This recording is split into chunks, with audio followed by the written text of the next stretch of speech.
अस्सलाम वालेकुम वरहमतुल्लाह। ट्रैकर के प्लेटफॉर्म से मैं चौधरी फैसल फयाज उम्मीद करता हूँ आप सब अहबाब खैरियत से होंगे।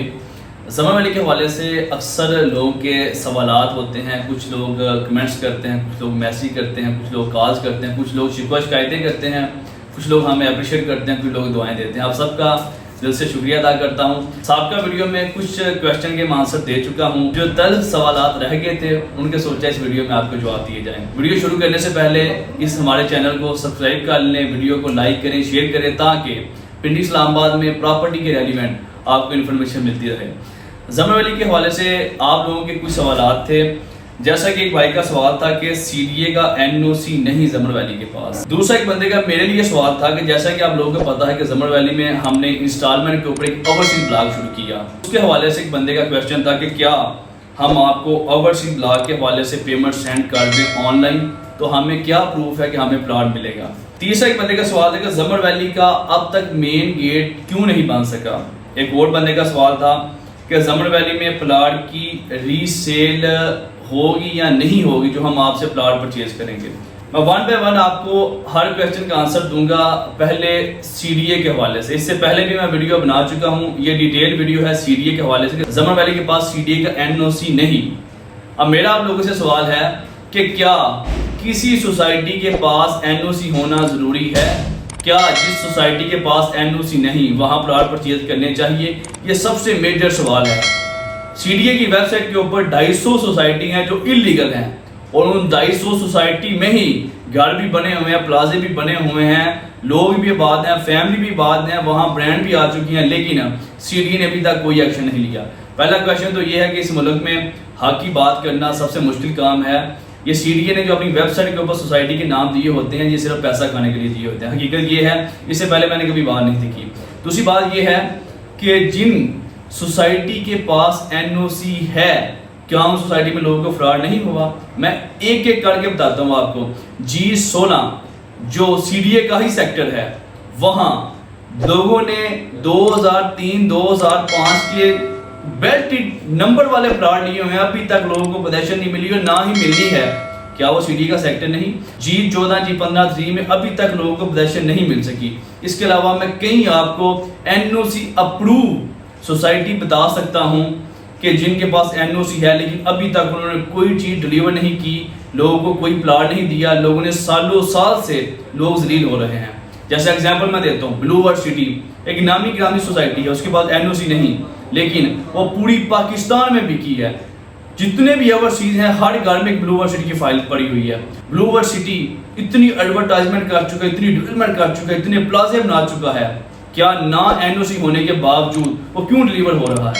जब लोगों का खरबों पैसा डूब जाएगा तब सीडीए को होश आती है। बताने का मकसद ये है कि किसी सोसाइटी की एनओसी होना इतना जरूरी नहीं। जरूरी ये चीज है कि आपको रजिस्ट्री इंतकाल मिले, आपको मौके के ऊपर कब्जा मिले। ज़मर वैली में हमने 2016 से लेके अभी तक आपको जितने भी प्लॉट दिए उसमें F8 कचहरी से आपको रजिस्ट्री इंतकाल भी करवा के दी, मौके के ऊपर कब्जा भी दिया।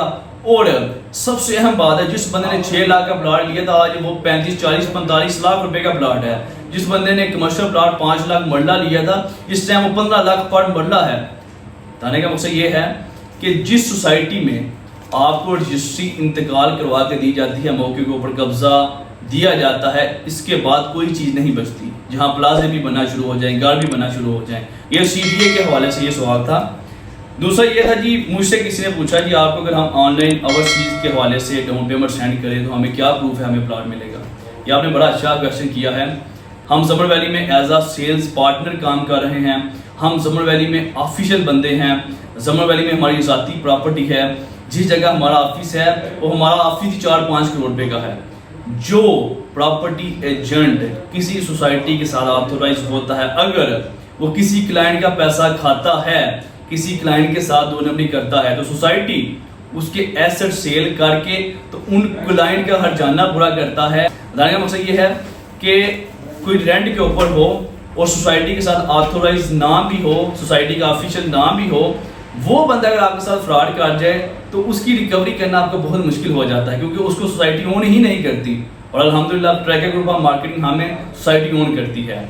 और ये मेरे पास ये मैंने फाइल रखी हुई हैं, ओवरसीज के हवाले से कुछ हमारे भाई हैं, कुछ नहीं कई ऐसे भाई हैं कि जिन्होंने 8-8 लाख रुपए डाउन पेमेंट भी हमें सेंड कर दी है, लेकिन अभी तक वो लोग फाइल्स लेने नहीं आई और इन फाइलों में उन बंदों की रसीद भी लगी हुई है 8-8 लाख रुपए की। ये फाइल्स मेरे पास ही पड़ी हुई है, कई लोगों की रजिस्ट्रियां मेरे पास पड़ी हुई हैं कि 2-2 साल गुजर गए वो लेने ही नहीं आई। कई लोगों के ऐसे प्लाट ऐसे घर हैं जो हमारे नाम हैं, कई लोगों के अपार्टमेंट जब हमने फरोख्त किए थे, कई लोगों के अपार्टमेंट मेरे नाम है जो अभी तक अपने नाम ही नहीं उन्होंने करवाए। ये सारे प्लाट पड़े हुए, करोड़ों की इन्वेस्टमेंट है। बताने का मकसद ये है कि इतना इत्मीनान बनाते हुए बड़ा टाइम लगता है। अल्हम्दुलिल्लाह अल्लाह के फजल से हमने यार 10 साल में मेरे YouTube चैनल के ऊपर ऑलमोस्ट सारे जमर वैली के मेम्बरान हैं जिन्होंने हमसे प्लाट लिया है या नहीं लिया। कोई एक फर्द वाहद बंदा भी नीचे कमेंट में बता दे कि हमने किसी के साथ 1 रुपए की भी 2 नंबरी की हो। तीसरा ये क्वेश्चन था कि जमर वैली में अगर हम आपसे प्लाट लें तो क्या हमारा प्लाट ही सेल भी होगा कि नहीं होगा। ये जिस बंदे ने भी क्वेश्चन किया है मैं उसे अप्रिशिएट करता हूँ कि जो प्रॉपर्टी एजेंट, जो प्रॉपर्टी फर्म, जो प्रॉपर्टी कंपनी आपको प्लाट दे और प्लाट के साथ रीसेल वैल्यू गारंटी दे, मैं गारंटी और दावे से कहता हूँ वो कंपनी सबसे नंबर 1 कंपनी होती है। 2016 से लेकर अभी तक हमने जिन बंदों को भी जमर वैली में प्लाट लेके दिया, कोई सिंगल बंदा भी नीचे मुझे कमेंट में बता दे कि जिसने हमें रीसेल करने के लिए प्लाट बोला हो और हमने उसका प्लाट रीसेल करवा के ना दिया हो। इवन के कुछ हमारे ऐसे भाई हैं कि जिन्होंने प्लाट मुझे रीसेल के लिए बोला, लेकिन मुल्की हालात की वजह से हम रीसेल नहीं कर सके। लेकिन अगर उनकी 2, 4, 5 लाख की जरूरत है तो हमने उन्हें वैसे ही उनकी सपोर्ट कर दी। ये बता इसलिए रहा हूँ कि हम जो अपने हमारे क्लाइंट है वो हम as a by unit treat करते हैं कि प्रॉपर्टी लेने का मकसद ही ये होता है कि आपकी मुश्किल के वक्त काम आ सके। और समर वैली के अंदर जितने भी लोग हैं जिन्होंने हमारे साथ HU ब्लॉक में इन्वेस्टमेंट की, उन्हें हमें 17-18 लाख का प्लाट दिया। इस टाइम जो 24-25 लाख रुपए का है, एग्जैक्टिव 2 ब्लॉक एक साल पहले शुरू हुआ था, वहाँ हमने 27-28 लाख का, 30 लाख का, 32 लाख का प्लाट फरोख्त किया। इस टाइम वो सारे प्लाट प्रॉफिट के ऊपर हैं। एग्जैक्टिव 1, एग्जैक्टिव 2 में मैंने अपने हाथों से 5-5.5 लाख मरला कमर्शियल बेचा था, जो इस टाइम 13 लाख से लेकर 15 लाख पर मरला तक कमर्शियल है।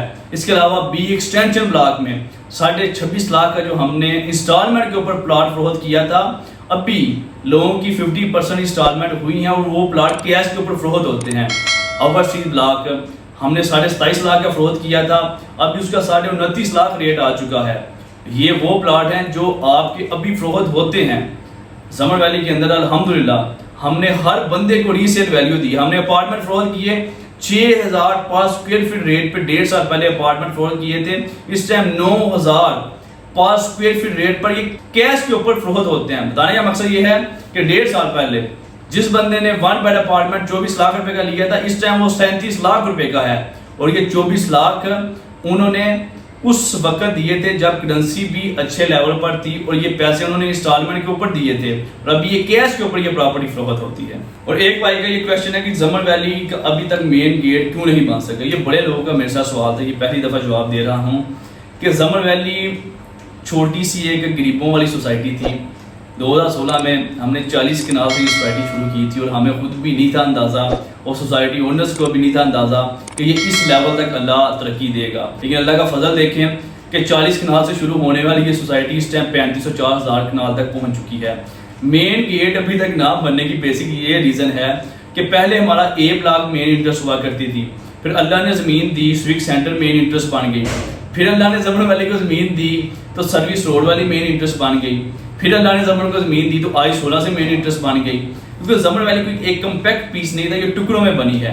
अब भी आगे मुझे लगता है कि जो एग्जैक्टिव 2 वाली हमारी इंटरेस्ट है वहाँ मेन गेट बन जाएगा और आप लोगों का जो शिकवा है वो भी दूर हो जाएगा। जमर वैली के हवाले से वीडियो थोड़ी लंबी हो चुकी है, लेकिन आपको इस वीडियो से फ़ायदा होगा। जमर वैली के हवाले से आपको किसी किस्म का शिकवा हो, किसी किस्म का कोई क्वेश्चन हो, आप इनके बेटे से रब्ता कर सकते हैं। चलो चलें जी, मैं वीडियो बना रहा हूँ, साथ ही ये तीक भाई मेरे बेटे को भी ले आए हैं, तो हम इस नियत से वीडियो सीखो हम इस नियत से कारोबार करते हैं कि आज हम कारोबार कर रहे हैं तो कल हमारी जगह हमारे बच्चे बैठे, अगर हम ईमानदारी से करेंगे तो हमारे बच्चे बैठेंगे। और इसके अलावा आपको ये बताना चाहता हूँ कि जमर वैली के हवाले से किसी किस्म की भी कोई इन्फॉर्मेशन, कोई मैसेज किसी किस्म का हो, आप दिए गए नंबर पर रब्ता कर सकते हैं, नीचे कमेंट्स कर सकते हैं। इंशाल्लाह आपके हर सवाल का जवाब भी दिया जाएगा और आपकी जो परेशानी है उसको हल भी करवाया जाएगा और किया भी जाएगा। खुश रहें, मुस्कुराते रहें। जज़ाकल्लाह खैर।